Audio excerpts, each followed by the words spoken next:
Impeccable. Ça te va? Ah ouais. Bon ben je ne bouge pas alors. Ah super. D'accord. Donc nous sommes tous là ce soir pour parler de Michel et surtout effleurer un peu des petits moments de sa vie et des bons moments qu'on a pu passer ensemble. Excusez-moi, je suis pas trop au micro. Et oui, je l'avale. Esquimau, d'accord. Donc ça fait plaisir de voir la salle du cinéma de Bray pleine, ça fait toujours plaisir. Et puis, il faut commencer par remercier déjà toute l'organisation du cinéma, plus tous les bénévoles qui ont passé leur temps. Merci. Tous les bénévoles qui ont passé leur temps à essayer de trouver les droits, les propriétaires des films, des musiques, toutes ces petites choses qui ne se voient pas, mais qui prennent énormément de temps et d'énergie. Donc ça a été fait. Merci à eux. Je vous rappelle tout de suite, parce que après vous allez peut-être oublier, qu'il y a un chapeau qui va passer, parce que l'affaire n'est pas gratuite. Et donc il faudra cracher un peu au moment opportun. On ne donne pas de monnaie, mais vous pouvez faire tout ce que vous voulez comme don. Voilà. La soirée va se passer de la façon suivante. On va avoir une première série, un montage d'interviews réalisées par Manu Thévenon, qui va nous retracer un petit peu des périodes de la vie, une grosse part quand même, de la vie de Michel, avec des témoignages et des petites images d'archives, de petits films et enfin quantité de petites choses intéressantes sur lui. Puis on va faire un petit break cinéma et chanson, avec une petite pause pour les prostates et autres. Et après on pourra voir un film que Michel a réalisé sur Alain Resnais. Donc si on avait vu un truc sur Clémenceau à Mons, mais celui-ci on l'avait pas vu. Voilà, donc après quoi nous aurons des petits échanges de paroles et puis en gros ça devrait se passer à peu près normalement si tout se passe bien en régie. C'est bon. Donc on va pouvoir commencer.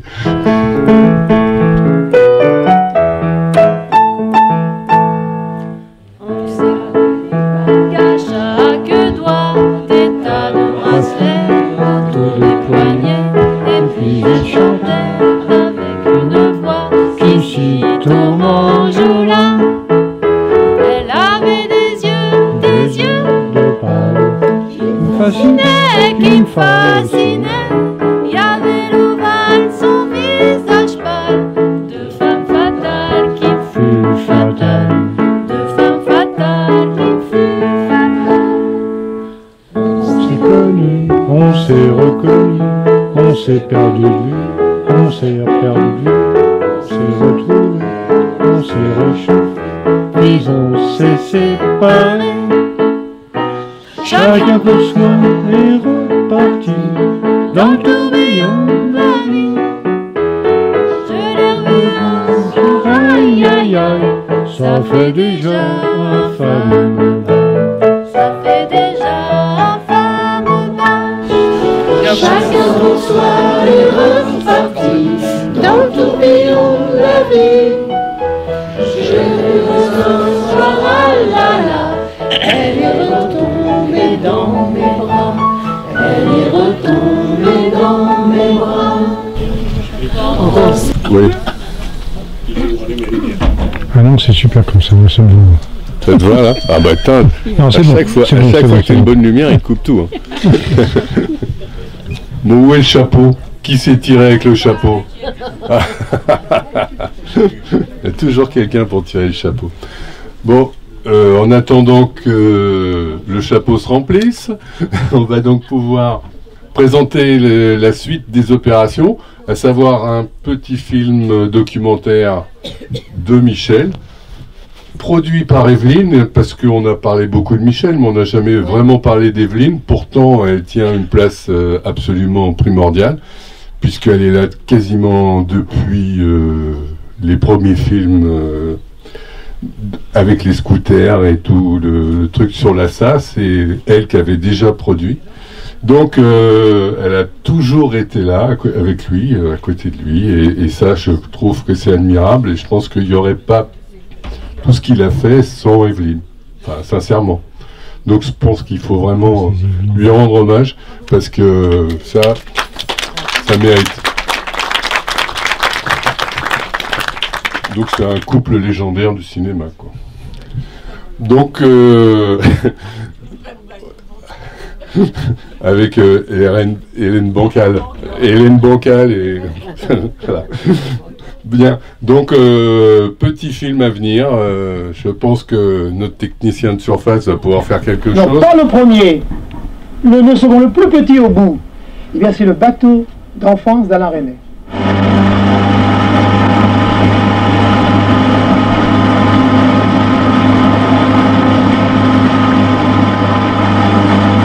Car il est né juste en face à La Resnais. Mais il aurait voulu naître sur cette île.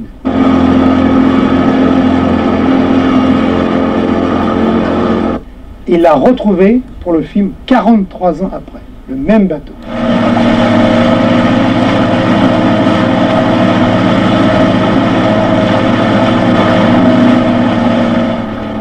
Pourquoi je n'apparais pas à la télévision? J'ai envie de vous dire que c'est peut-être d'abord parce que je suis très paresseux. Et quand je sens l'objectif d'une caméra qui est fixé sur moi, je dois être extrêmement timide, ça me bluffe complètement, et je suis bien incapable de répondre aux questions qu'on me pose. Un film, c'est le résultat du travail.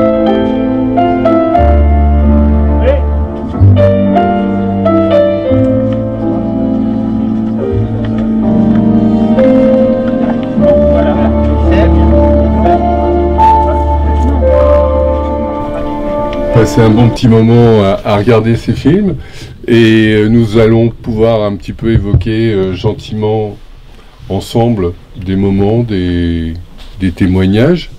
On a 2 micros, hein. Moi je préfère ne pas parler. Derrière toi, il y a quelqu'un qui est assis en train de dormir. Là. Bon, tu dors pas, Dominique? Qui avait des choses à dire sur Michel. Enfin voilà, tout le monde a des choses à dire sur Michel, mais il y en a qui les gardent pour eux, ce qui est aussi bien peut-être. Alors oui, ce qui serait intéressant peut-être, c'est d'avoir vos témoignages sur à la fois Michel et puis aussi la salle de cinéma elle-même, ce que vous avez pu voir comme film un peu peut-être étonnant. Voilà, l'atmosphère qui pouvait y régner, la programmation. Et cette façon particulière évidemment qu'avait Michel de présenter les films par exemple. Juste une petite précision, dans le film, je ne sais pas si vous avez vu, mais si vous avez reconnu la voix de la narratrice, hein, c'était Evelyne, et on la voit aussi en image, hein, dans le miroir, et on voit aussi Michel en train de filmer. Non, alors je crois que c'est celui qui filme, je suis pas sûr que ce soit Michel derrière, je ne sais pas si c'est Michel en rouge. D'accord. Moi, je crois que c'était celui qui s'occupait de la caméra, mais je suis pas sûr. D'accord. En tout cas, ça, c'était intéressant. En tout cas, d'avoir... et il y a même aussi son nom, hein, puisqu'elle est écrit Evelyne avec un I. Hein, oui. C'était assez étonnant. Alors, quel souvenir vous avez peut-être que vous avez gardé, Paul? Alors, peut-être parler d'Evelyne. Comme Jean-Pierre, tu en as parlé tout à l'heure. Et oui, quand même. Je lui ai demandé comment, dans le choix de ses films, comment il s'y prenait. Alors, parce que, bon, côtoyé quand même Michel assez souvent, et donc, ce jour-là, il était en verve, il me dit, tu sais, finalement, c'est très simple. J'ai les cahiers du cinéma et j'ai le Canard enchaîné. Et je pense que l'équilibre des deux fait que j'ai toujours un bon avis sur les films sans les voir. Et j'ai trouvé que c'était magnifique parce qu'en fait, c'était faire confiance à des gens qui l'aimaient bien, très certainement. Et puis, faut dire qu'il arrivait quand même à tomber à ses piles. Et on a vu quand même quelques pépites. Je pense, pour tous ceux qui sont là et qui ont pu, comme ça, aller au cinéma, avoir des films pareils à Mons. Voilà, c'était extraordinaire, quoi. Bon, c'est juste une petite anecdote. On pourrait en raconter d'autres sur les voyages. quand il a rencontré Che Guevara et ainsi de suite. Donc ça, c'est toujours des moments, mais bon, ça serait des films tout seul, quoi. Des moments partagés, comme ça, volés peut-être. Voilà. Enfin voilà, moi ce que je voulais dire sur Michel. Alors si ça vous intéresse, l'interview que j'avais faite en 2017 dure, vous avez vu, une dizaine de minutes. Mais vous pouvez avoir l'intégralité de l'interview qui dure 2h07. Je suis désolé, c'est un peu long. Mais à ce moment-là, évidemment, on a beaucoup plus d'aventures, j'allais dire, d'anecdotes, etc. sur sa rencontre avec la Nouvelle Vague ou avec ou lors de ces grandes expéditions, soit vers le Tibet, soit dans les Amériques. Donc ça, c'est voilà. Si vous avez, enfin, je peux vous envoyer le lien, hein, c'est directement sur YouTube, et vous avez la totalité de l'interview. Tu dis le lieu, et c'est vraiment, moi j'ai un souvenir de la première séance où je suis allée dans ce cinéma, de sortir, il avait plu pendant le film, c'est un film de Tony Gatliff, et on sortait, et ça sentait les prés, parce qu'en fait c'est un cinéma dans la campagne, mais j'ai jamais vu ça, et je pense que je sais même pas si ça existe ailleurs, quoi. C'était, très généralement on sort du cinéma, on est dans la ville, et ça changeait tout, c'était magique, il y avait des odeurs de prairies, c'était magique. Il y avait les amours en cage, c'était trop beau. Ah oui, ça c'est vrai. Il était très bavard au téléphone d'ailleurs. Et donc, ce qu'il devait faire, c'est que c'était en mars 2023. Et donc, il était en contact avec une personne de Pôle emploi. Moi, étant à Pôle emploi depuis 8 ans, et à chaque fois que je cherchais du boulot, on me disait on n'embauche que des jeunes. Donc, comme je suis projectionniste professionnel de métier, c'est un de mes métiers dans l'audiovisuel. Donc, on a fait un contrat qui est parti du mois de mai. Mais malheureusement, je me suis renseigné auprès de Pôle emploi en leur demandant est-ce que je peux reculer ma date de retraite qui était le 1er juillet 2023. Et la personne que j'avais vue au forum de Bred et un forum sur les métiers, donc la personne m'avait dit je pense que oui, donnez-moi votre numéro de téléphone, je vais vous rappeler.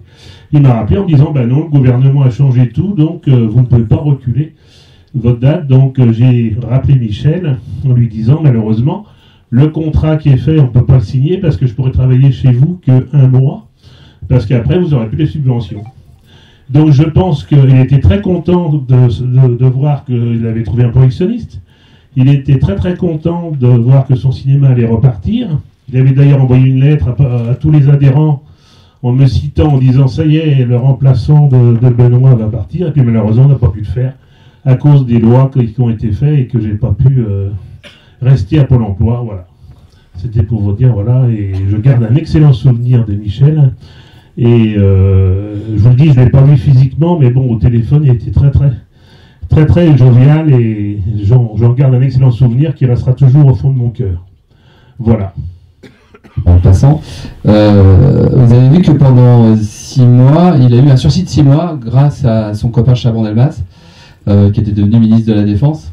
Entre-temps, pendant ces 6 mois, en fait, il a rédigé un ouvrage, un livre, sur ses histoires, ses aventures en Amérique. Et on a la chance parce qu'on a un exemplaire dans la salle.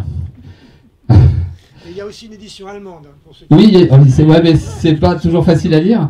Hein. Mais est-ce que tu peux montrer le bouquin alors sur Internet, ça m'a coûté 4,09 € en tout. Ouais, moi j'ai trouvé à des prix beaucoup plus élevés. Moi il y avait une jaquette.